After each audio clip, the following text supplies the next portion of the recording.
ये मैं अविसार शर्मा।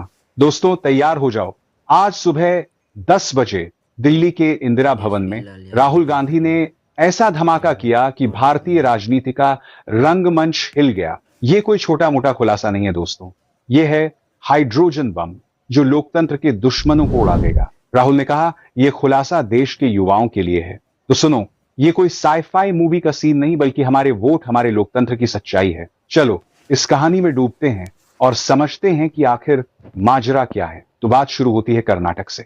राहुल गांधी ने प्रेस कॉन्फ्रेंस में दावा किया कि कर्नाटक के आलंद विधानसभा क्षेत्र में 6018 वोट सिस्टमैटिक तरीके से गायब कर दिए गए।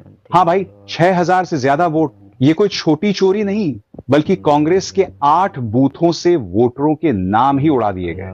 और ये सिर्फ कर्नाटक की बात नहीं, पूरे देश में वोटर लिस्ट से नाम काटे गए। कौन से लोग टारगेट हुए? दलित, आदिवासी, अल्पसंख्यक और OBC voter. Congress voters delete हो रहे हैं, ऑपोजिशन के वोटर्स डिलीट हो रहे हैं, दलित वोटर्स डिलीट हो रहे हैं, आदिवासी हो रहे हैं, माइनॉरिटी वोटर्स डिलीट हो रहे हैं, ओबीसी वोटर्स डिलीट हो रहे हैं। मगर जब डिलीट होते हैं ऑपोजिशन के ही होते हैं। राहुल ने कहा यह इत्तेफाक नहीं, ये एक सोची समझी साजिश है। और रुकिए, ये खेल सिर्फ नाम काटने तक सीमित नहीं। महाराष्ट्र के राजौरा में तो फर्जी वोट जोड़े गए। एक तरफ कर्नाटक में वोटर लिस्ट से नाम हटाए, दूसरी तरफ महाराष्ट्र में फर्जी नाम डाले। ये क्या तमाशा है भाई? राहुल ने सीधे बीजेपी पर उंगली उठाई, बोले ये सब उनकी मिलीभगत से हो रहा है और इसका टारगेट हमारा लोकतंत्र, हमारा वोट, हमारी आवाज। अब आते हैं असली ट्विस्ट पर।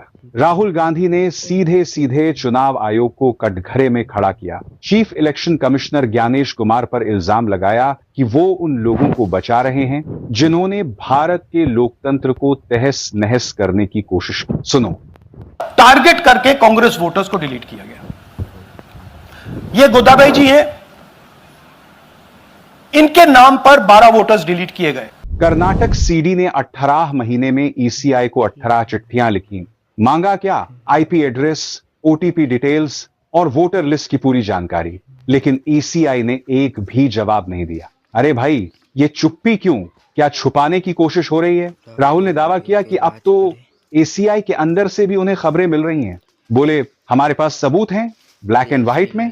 और सबसे बड़ी बात, ये खुलासा तो बस ट्रेलर है, असली हाइड्रोजन बम अभी बाकी है। ये सुनकर बीजेपी की नींद उड़ गई होगी, क्योंकि राहुल ने कहा पीएम मोदी, इसके बाद तुम देश का मुंह नहीं देख पाओगे। प्रियंका गांधी वाड्रा ने भी इस मुद्दे पर आवाज बुलंद की। बोली ये एक ऑर्गेनाइज्ड साजिश है और इसमें ईसीआई भी शामिल है। विपक्ष के वोटरों को टारगेट किया जा रहा है, वो लोग जो बीजेपी को वोट नहीं देते। राहुल ने साफ कहा हमारा काम है सबूत लाना, और अब गेंद कोर्ट में है। सुप्रीम कोर्ट, हाई कोर्ट और सबसे बड़ी अदालत, जनता की अदालत में। ये कोई नई कहानी नहीं। राहुल ने पहले भी 2024 के लोकसभा चुनाव में कर्नाटक के महादेवपुरा सेगमेंट में 1 लाख वोट चोरी का इल्जाम लगाया था। उस वक्त ईसीआई ने इसे खारिज कर दिया था, लेकिन अब सबूत सामने है। और ये सबूत सिर्फ कागजों तक सीमित नहीं, एक्स पर #वोट चोर और #Rahul Gandhi press conference trend कर रहा है। शरद पवार जैसे विपक्षी नेताओं ने समर्थन दिया, जबकि बीजेपी इसे झूठ बता रही है। लेकिन सवाल यह है, अगर सब झूठ है तो ईसीआई जवाब क्यों नहीं दे रहा? अब बात आप सब तक। दोस्तों, राहुल गांधी ने कहा यह खुलासा देश के युवाओं के लिए है। तुम्हारा वोट तुम्हारी ताकत है। अगर कोई उसे चुराएगा तो क्या तुम चुप रहोगे? नहीं ना, आज का युवा चुप नहीं बैठ। राहुल ने कहा यह लड़ाई सिर्फ कांग्रेस की नहीं, ये हर उस इंसान की लड़ाई है जिसका वोट चोरी हुआ। सोचिए दोस्तों, अगर वोटर लिस्ट से तुम्हारा नाम गायब हो जाए तो तुम्हारी आवाज कौन सुनेगा? ये सिर्फ एक चुनाव की बात नहीं, ये हमारे देश के भविष्य की बात। तुम्हारा वोट तय करता है कि देश का अगला पीएम कौन होगा, देश की नीतियां कैसी होंगी। तो उठो, आवाज उठाओ, सोशल मीडिया पर, गलियों में, चाय की टपरी पर इस सच्चाई को फैलाओ। ये एच बॉम्ब तो नहीं है, एच बॉम्ब आ रहा है, हाइड्रोजन बॉम्ब आ रहा है।